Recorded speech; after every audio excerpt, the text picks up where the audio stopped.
بسم اللہ الرحمن الرحیم. السلام علیکم. بہت بہت شکریہ مولانا حذیفہ صاحب، آپ نے کم وقت میں سمجھدار لوگوں کو جمع کیا. میں شکر گزار ہوں جناب امجد صاحب کا، مسرور صاحب کا، والد علی خان صاحب کا، دانش خان صاحب کا کہ انہوں نے موقع دیا یہاں آنے کا، اور آپ سبھی لوگوں کا. میرے خیال سے مغرب کا وقت قریب ہے.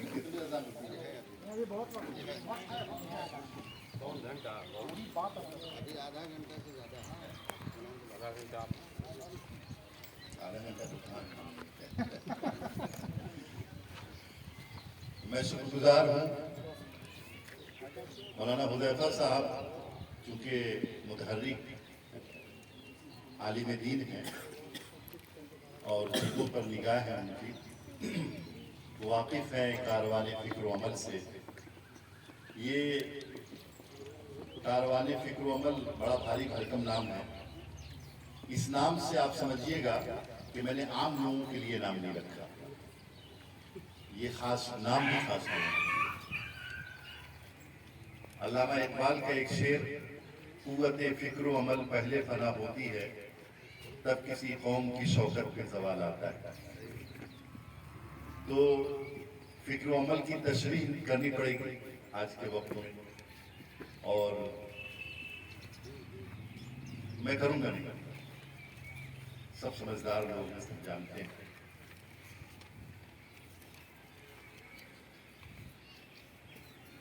مسئلہ یہ ہے کہ موجودہ حالات میں جو دیگر گروہ ہیں وہ سب واقف ہیں. قرآن کریم کی ایک آیت ہے، ظہر الفساد فی البر والبحر بما کسبت ایدی الناس، یعنی خشکی اور بری ہر جگہ فساد برپا ہو گیا.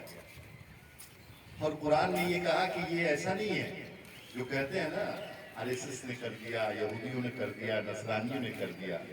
قرآن نے کہا کہ یہ ہماری کمائی ہوئی چیز ہے.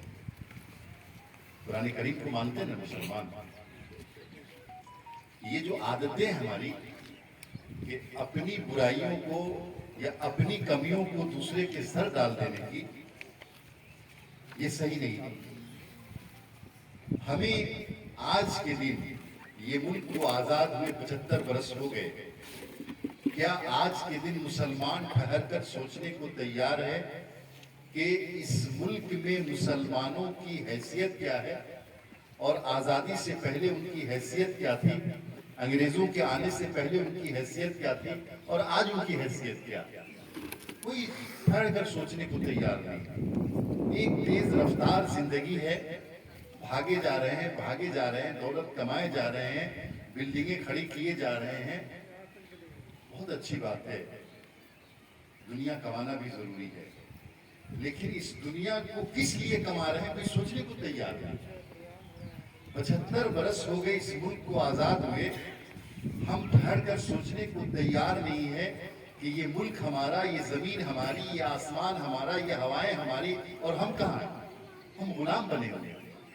ہم کسی پولیٹیکل پارٹی کے غلام بنے ہوئے ہیں، کسی فکر کے غلام بنے ہوئے ہیں. مولانا حذیفہ صاحب بتائیں گے آپ لوگوں کو، اگر موقع دیجیے گا. مسجدوں میں علماء کرام بتائیں گے.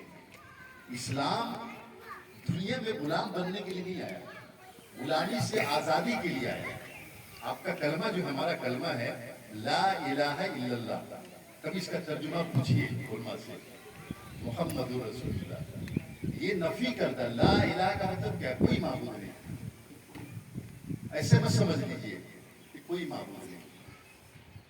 اللہ کے رسول صلی اللہ علیہ وسلم نے جب اعلان کیا مکے میں لا الہ الا اللہ محمد رسول اللہ، تو وہ جو بت تھے خانہ کعبہ میں رکھے ہوئے، لات، عزا، منات، کئی سارے بت تھے، وہ تو تلوار لے کے نہیں آئے لڑنے کے. ان کو کیا مطلب تھا؟ دراصل ہمارے کلمے میں وہ جو زمین پہ جو خدا ہے نا، کوئی دولت کا خدا، کوئی زبان کا خدا، کوئی شہرت کا خدا، کوئی بلڈنگوں کا خدا، بہت خدا ہے. آپ دیکھیے گا آپ کے ارد گرد بے شمار خدا نظر آ جائیں گے. ان خداؤں کا انکار ہے. لیکن کیا ہوا؟ ان خداؤں کا انکار کر کے اسلام نے آپ کو آزاد بنایا، اور ہم نے ملک جب آزاد ہے اس کے بعد غلام بن گیا. کانگریس کی غلامی، راشٹریہ جنتا دل کی غلامی. معاف کیجیے گا، میں کسی پارٹی کی برائی کرنے نہیں آیا. میں یہ کہنا چاہتا ہوں کہ جن مسلمانوں کو اس ملک پہ حکومت کرنی چاہیے تھی، وہ مسلمان غلام بن گیا دوسری پولیٹیکل پارٹیوں کا. اپنی فکر کو ایک طرف رکھ دیا. میں ابھی ایک بات کہہ رہا تھا مولانا حذیفہ صاحب، مولانا حسین احمد مدنی، پتہ نہیں کتنے لوگوں نے اس میں نام سنا ہوگا. مولانا ابوالکلام آزاد، مولانا فضل حق خیر آبادی، بڑے بڑے علماء. اس کے پہلے جائیے مولانا نذیر حسین محدث دہلوی، مولانا اسماعیل شہید، مولانا سید احمد شہید، بڑے بڑے علماء لڑائی لڑ رہے ہیں، قربانیاں دے رہے ہیں اپنے ملک کے لیے. آپ بتائیے کہ آزادی کے بعد مسلمانوں نے اس ملک کے لیے کیا کیا؟ علماء کہاں چلے گئے؟ ہم نے کیوں ان کو مسجدوں میں بند کر دیا، مدرسوں میں بند کر دیا؟ ہماری جو دردشا ہوئی ہے آج جو ہم جس پارلیمنٹ میں مسلمان کبھی 55 MP ہوا کرتے تھے، جس بہار اسمبلی میں مسلمان کبھی 65-70 ہوا کرتے تھے، آج ہماری تعداد گھٹ کے 15-20 پہ آ گئی ہے. آج کہا جا رہا ہے کہ حلال گوشت مت کھاؤ، برقع مت پہنو، یہ قطب مینار یہ کون مندر ہے، یہ تاج محل کیا ہے مندر ہے، تو اس کے نیچے ہر مسجد کو کھدائی کر کے بھگوان خود دھلے جا رہے ہیں. کیوں اس طرح کے حالات ہیں؟ حد تو یہ ہے کہ مسلمانوں کو اس سے کوئی فرق نہیں پڑ رہا. جب کوئی نہیں چڑھتا ہے نا، کسی بندر کو چڑھانے جائیے، ایسے کیجیے، نہیں چڑھانے پتھر مارتا ہے. جب دوسرے لوگ دیکھ رہے ہیں ان پہ تو کوئی اثر ہی نہیں پڑ رہا، تو انہوں نے کیا کیا کہ ہمارے نبی صلی اللہ علیہ وسلم کو گالی دی. وہ سمجھ رہے تھے کہ مسلمان اس سے چڑھ جائے گا، ابال آ جائے گا. ان کو پتہ ہی نہیں ہے کہ مسلمان بیچارہ لگ گیا دنیا میں. بخاری شریف کی حدیث ہے، لا یؤمن احدکم حتی اکون احب الیہ من والدہ وولدہ والناس اجمعین. یعنی کیسے ایک مومن ایسا ہو سکتا ہے جس کے نبی کو گالی دیا جائے وہ چین سے سو جائے؟ لیکن آپ بتائیے کتنے لوگوں کی نیند اڑی؟ ہماری حالت یہ ہو گئی ہے، غیر حالت ہو گئی ہے. اس لیے میں یہ کہنے آیا ہوں کہ بہت دیر ہو چکی ہے، 75 برس گزر چکے اس ملک کو آزاد ہوئے. ہم پارلیمنٹ میں زیرو ہونے جا رہے ہیں، اسمبلی میں زیرو ہونے جا رہے ہیں. ہم یہ سمجھ نہیں رہے ہیں کہ سیاسی قوت کا حصول اسلام کا بنیادی سرچشمہ ہے. ہمارے نبی نے اچھی حکومت قائم کرنے کے لیے، پرامن حکومت قائم کرنے کے لیے مکے کو چھوڑ کر کے مدینے کا ہجرت کیا. کیوں حضرت؟ یہ ہماری بنیادی یعنی اسلام کی بنیادی تعلیمات میں ہے کہ ایک اچھی حکومت قائم کرنے کے لیے آپ کو محنت کرنی پڑے گی، چاہے آپ کو گھر بار چھوڑنا پڑے. اس کو مطلب نہیں ہے. وہ الیکشن آئے گا، بی جے پی کو ہرانا ہے، جو بی جے پی کو ہرا رہے ہیں اس ووٹ دے دیں گے، باقی اپنے گھر میں بیٹھ جائیں. کیا فرق ہے منگل میں عبداللہ میں؟ اس لیے علماء سے رائے مشورہ ہے. سیاسی قوت کا حصول اسلام کی بنیادی ضرورت ہے. مولانا ابوالحسن علی ندوی رحمۃ اللہ علیہ نے ایک بری تحریک چلائی تھی بابری مسجد کی شہادت کے بعد، اور وہ بار بار کہتے تھے کہ تمہاری مسجدیں، تمہارے یہ مدرسے، تمہاری یہ نمازیں، تمہارا یہ قرآن سب بیکار ہو جائے گا اگر تم سیاسی قوت حاصل نہیں کرو گے. تو کوئی سنے ہی نہیں. مسلمان مولوی کی سنے گا؟ وہ سمجھتا ہے کہ مولانا کا کام ہے خالی جمعہ کا خطبہ دینا، فاتحہ کر دینا، جنازہ پڑھا دینا، نکاح پڑھا دینا. اسلام نکاح فاتحہ جنازے کے لیے آئے گا؟ کیا بنا رکھا ہے یار مسلمانوں نے؟ مسجد کا مطلب پارلیمنٹ مسلمانوں کی، اور امام کا مطلب مسلمانوں کا قائد. یہ اسلام تو یہ کہتا ہے نا. مدرسے کا مطلب کہ آپ کی فیکٹری جہاں سے آپ کے قائد، آپ کے علماء، آپ کی تہذیب کی حفاظت کرنے والے وہ کھڑے ہوں گے، پیدا ہوں گے. لوگ بنا لیا. مولانا اگر کسی جمعے کے خطبے میں سیاسی بات کر دے، یہ مسرور صاحب پھیر لیں گے، مولانا کیا آپ سیاسی بات کرتے ہیں؟ یہ کیا ہے؟ منبر رسول کیا ہے؟ ہمارے رسول صلی اللہ علیہ وسلم نماز روزہ کرانے آئے، نماز پہلے سے فرض، روزہ پہلے سے فرض، حج پہلے سے فرض. اب پڑھ لیجیے مولانا آزاد کی جو کتاب ہے ترجمان القرآن تفسیر، مولانا آزاد نے لکھا کہ دنیا میں اللہ کے رسول صلی اللہ علیہ وسلم کی بعثت اس لیے نہیں ہوئی کہ نماز پڑھائے، روزہ رکھائے، زکوٰۃ کرائے. انہوں نے ثابت کیا ہے احادیث اور قرآن کی روشنی میں کہ اللہ کے رسول صلی اللہ علیہ وسلم کو اس لیے دنیا میں بھیجا گیا کہ جو مذہب کے نام پر جنگیں ہو رہی ہیں، قتل عام ہو رہا ہے، ایک اچھی حکومت قائم نہیں ہو رہی ہے، دنیا کو ایک اچھی پرامن اور ایسی حکومت جس میں شیر اور بکری شیر و شکر ہو کر کے رہے، ایسی حکومت قائم کر کے، ایسا سماج بنا کر کے، ایسا معاشرہ بنا کر کے دیجیے، اس لیے بھیجا گیا. قُلْ يَا أَهْلَ الْكِتَابِ تَعَالَوْا إِلَىٰ كَلِمَةٍ سَوَاءٍ بَيْنَنَا وَبَيْنَكُمْ أَلَّا نَعْبُدَ إِلَّا اللَّهَ. پوچھئے ترجمہ کیا ہے؟ اللہ کے رسول صلی اللہ علیہ وسلم کو کہا گیا کہ آپ اپنی شہادت کی قربانی، اپنی رسالت کی قربانی دیجیے، کہہ دیجیے کہ میں رسول نہیں ہوں، لیکن جھگڑا مت کرو. قرآن کیا ہے؟ مطلب کیا ہے کہ پرامن حکومت قائم کرنا مسلمانوں کی بنیادی ذمہ داریوں میں سے ہے. اس لیے میں یہ عرض کرنا چاہتا ہوں مولانا آپ سے خاص طور سے، اس سماج کو جگائیے. مسلمان بھیڑ بکریوں کی طرح زندگی گزارے، ایسے مسلمان کو اسلام کی ضرورت نہیں ہے. آپ کو سماج کے بارے میں سوچنا ہوگا. اگر آپ کے گاؤں میں دلت پریشان ہے اس کے لیے سوچنا ہوگا. آپ کے گاؤں میں کوئی ہندو بیمار ہے اس کے لیے سوچنا ہوگا. آپ کے گاؤں میں کسی ہندو کی لڑکی کی شادی اس کے لیے سوچنا ہوگا. آپ کے گاؤں میں سڑک ٹوٹی ہے اس کے لیے آپ کو سوچنا ہوگا. ہسپتال میں اس کے لیے آپ کو سوچنا ہوگا. یہ اس کے لیے آپ بھیجے گئے ہیں دنیا میں. قرآن کریم کی آیت ہے نا کہ وَكُنْتُمْ خَيْرَ أُمَّةٍ أُخْرِجَتْ لِلنَّاسِ. کیا مطلب اخرجت للناس کا؟ علماء بتائیں. مسلمان اپنے بال بچوں کی پرورش یا دکان چلانے کے لیے، فیکٹری چلانے کے لیے نہیں آیا. یہ انسانوں کی خدمت کے لیے آیا ہے، فیسلیٹیٹر بن کے آیا ہے. آپ کو فیسلٹی پہنچانی ہے لوگوں کو. کہیں ظلم ہو رہا ہے تو آپ کو کھڑا ہونا پڑے گا ورنہ آپ گناہگار ہوں گے. تو سیاسی قوت حاصل کرنا ضروری ہے. اور سیاسی قوت کیا کیا مسلمانوں نے 75 برسوں میں؟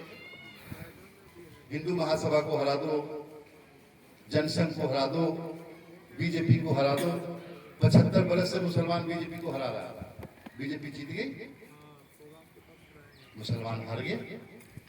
نہیں، ہم ہارے ہوئے ہیں نا، ہم تو ہاری ہوئی قوم ہیں.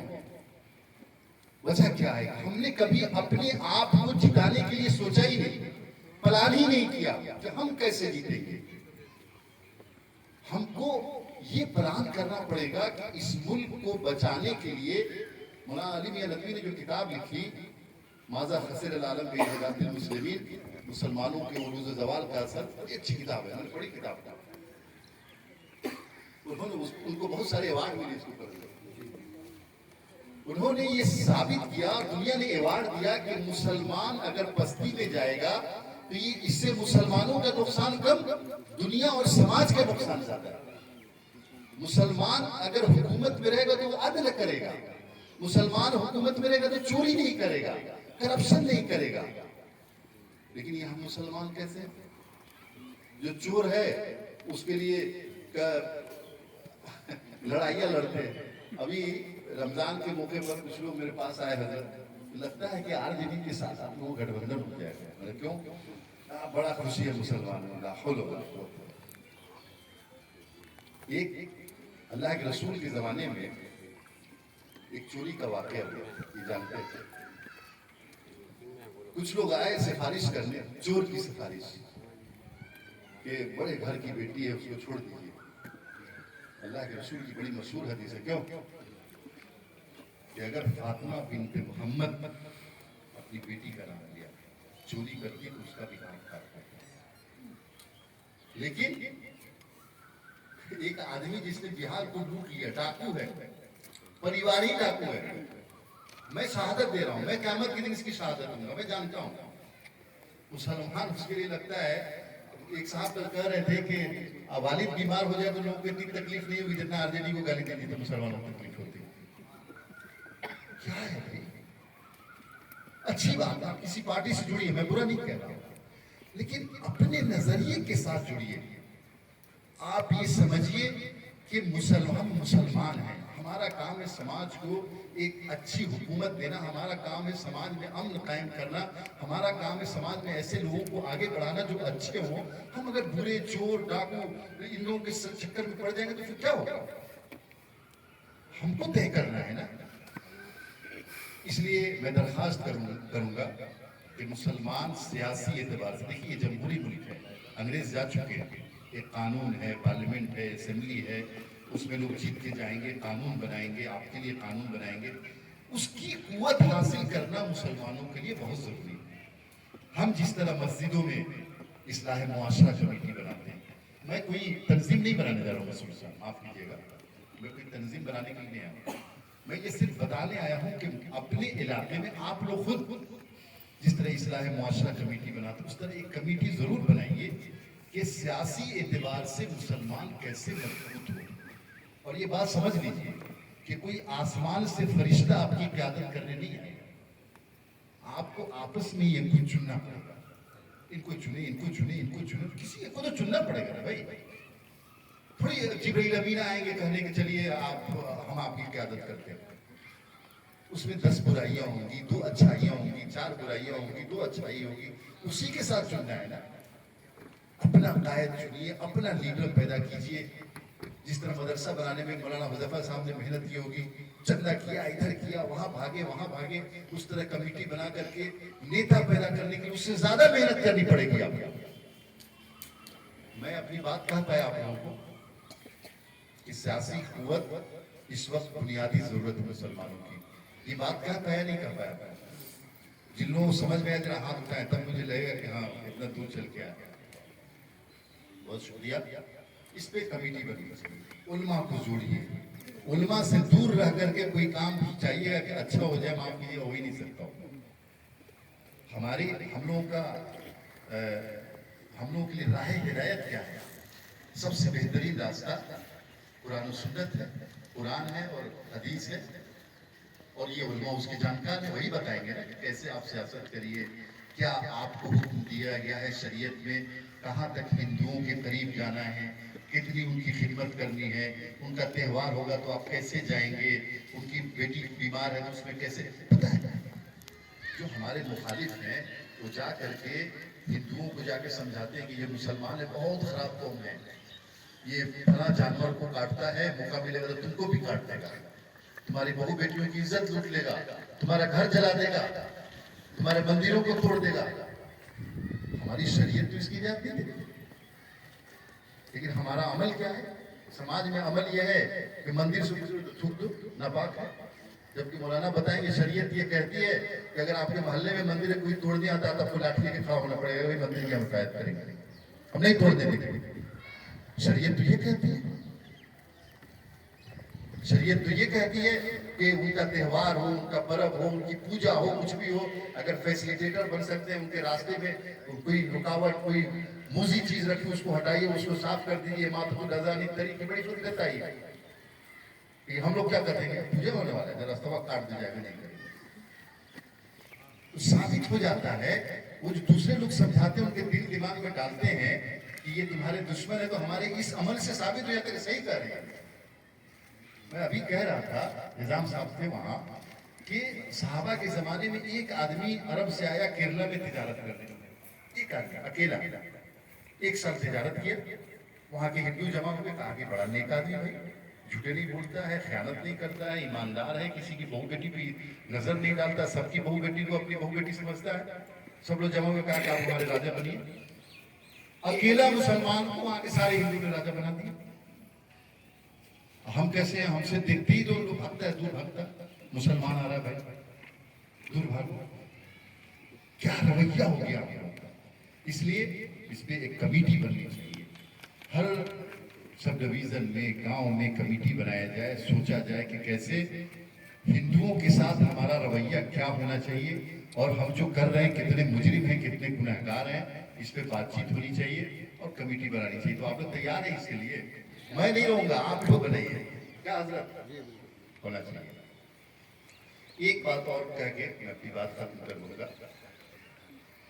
جب ملک آزاد ہوا تھا اس وقت بہت سارے لوگ پرائم منسٹر بن سکتے تھے، میں کسی کا نام نہیں لوں گا، ہمارے اکابرین نے حضرت طے کیا کہ پنڈت جواہر لال نہرو کو ملک کا پرائم منسٹر بنایا جائے، جس میں مولانا حسین احمد مدنی بھی تھے، مولانا ابوالکلام آزاد بھی تھے، بڑے بڑے لوگ تھے۔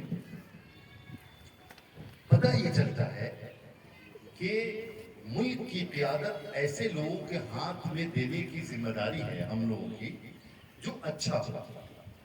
آج آپ ایک بات سوچئے، ابھی مسرور صاحب بڑی تعریف کر رہے تھے نتیش کمار کی، 4 سال 11 مہینے ہم مسلمان نتیش کمار کی تعریف کرتے ہیں اور چاہتے ہیں کہ نتیش کمار کی سرکار جائے، لیکن جب الیکشن کا وقت آتا ہے ہم لوگ سوچتے ہیں کہ بی جے پی کو ہرانا ہے، نتیش کمار بی جے پی کے ساتھ ہے، اس کو ووٹ نہیں دیں گے، یہی سوچتے ہیں نا۔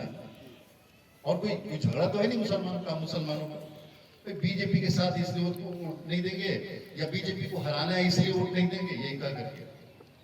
تو بتائیے اچھا آدمی کیسے آپ کے لیے آگے بڑھے گا؟ مان لے کہ نتیش کمار کو ہم اس وجہ سے ووٹ نہیں دیتے ہیں کہ بی جے پی کے ساتھ، آپ کو پتا ہے پوچھا کبھی آپ نے مولانا وظیفہ صاحب سے، اللہ کے رسول صلی اللہ علیہ وسلم نے جو پہلی حکومت بنائی وہ کس کے ساتھ حکومت بنائی، کس کے ساتھ گٹھ بندھن کیا تھا؟ مسلمانوں نے معلوم کیا، آپ لوگ معلوم کرتے ہیں کبھی اس بات کو؟ جو مدینے میں جا کے پہلی اسلامی حکومت بنی، اللہ کے رسول صلی اللہ علیہ وسلم نے کس سے گٹھ بندھن کیا؟ پہلی حکومت گٹھ بندھن کی بنی تھی، معاف کیجیے گا، اور یہودیوں کے ساتھ اللہ کے رسول صلی اللہ علیہ وسلم میثاق مدینہ ہوا، پڑھ لیجیے، میثاق مدینہ ہوا اور پرامن حکومت قائم کرنے کے لیے اللہ کے رسول صلی اللہ علیہ وسلم نے یہودیوں سے گٹھ بندھن کیا۔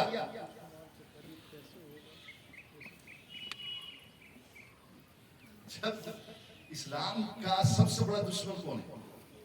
قرآن نے کہا وَلَن تَرْضَىٰ عَنْكَ الْيَهُودُ وَلَا النَّصَارَىٰ حَتَّىٰ تَتَّبِعَ مِلَّتَهُمْ۔